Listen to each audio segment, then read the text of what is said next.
Hi everyone, I am Susan Richter.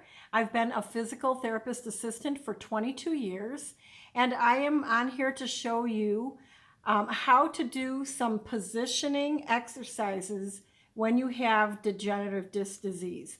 Now, it's not only for when you have that, you want to do these exercises the way I'm going to show you to prevent it.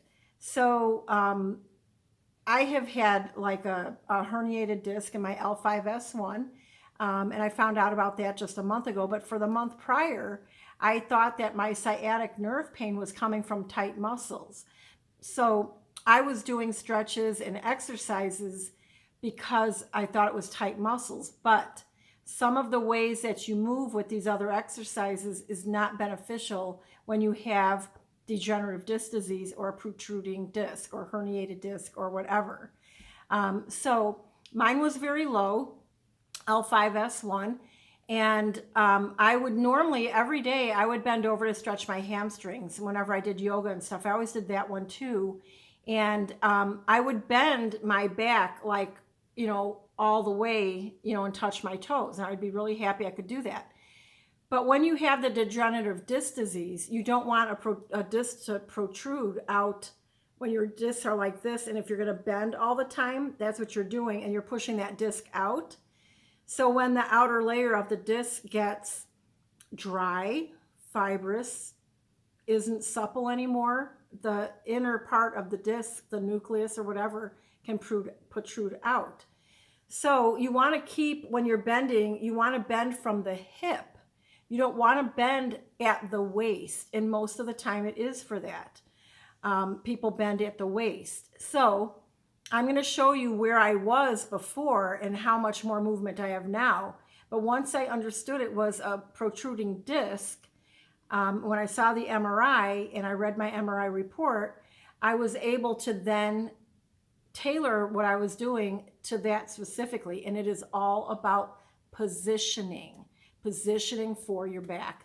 And a lot of the exercises too, it's kind of, yoga is so good for it, and you have to put your focus on reaching. You want to elongate the spine. You want to cause some distraction in there by elongating the spine, put some space in there, So this is what I'm going to show you.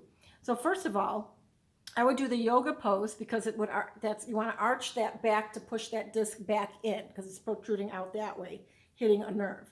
So in the beginning, I literally could hardly stretch straight up. Now I reach straight up, and then I come back, and I can go back this far now. In the beginning, it hurt just to go up. So that's a huge improvement for me, but that's what you want to do. You don't want to just focus on bending back. You want to focus on reaching all your energy out through the fingers, okay? So even with a side bend, when you do a side bend, again, you want to have your feet shoulder width apart. You reach up, and you reach up as high as you can. You want that energy going from the foot all the way through to the ceiling, right? So when you go over, I can get a really good stretch all the way down here, even if I'm not bent over, right? Reaching down and trying to bend over. I'm just reaching upwards as high as I can, both arms. And that way you're elongating the spine again. And then you're going to do it to the other side. Reach. It's all about reaching up, and you feel it all the way down. Another one is when you bend, like I said, and I normally with my patients would show the wrong way to do it, but I'm not, because I'm finally feeling better. I'm not taking any pain meds, no ibuprofen, nothing. I'm just using my CBD oil, and I'm completely fine. I can finally sit. I still use the cushions, the special cushions, because I'm keeping myself in the proper position when I'm sitting, no matter what I'm sitting on. So I can't show you the wrong way, but typically when people bend over, they bend from here. They keep their hip locked, and they start to bend from here. Now I'm not going to continue to do that because I know I'm going to hurt myself. So what I want to show you is a side view of when you go down. Now even when my nerve was pinched, I could only go here. I couldn't bend more than that. Now you're going to notice my back stays perfectly flat, as I've said, like you have a broomstick up your butt.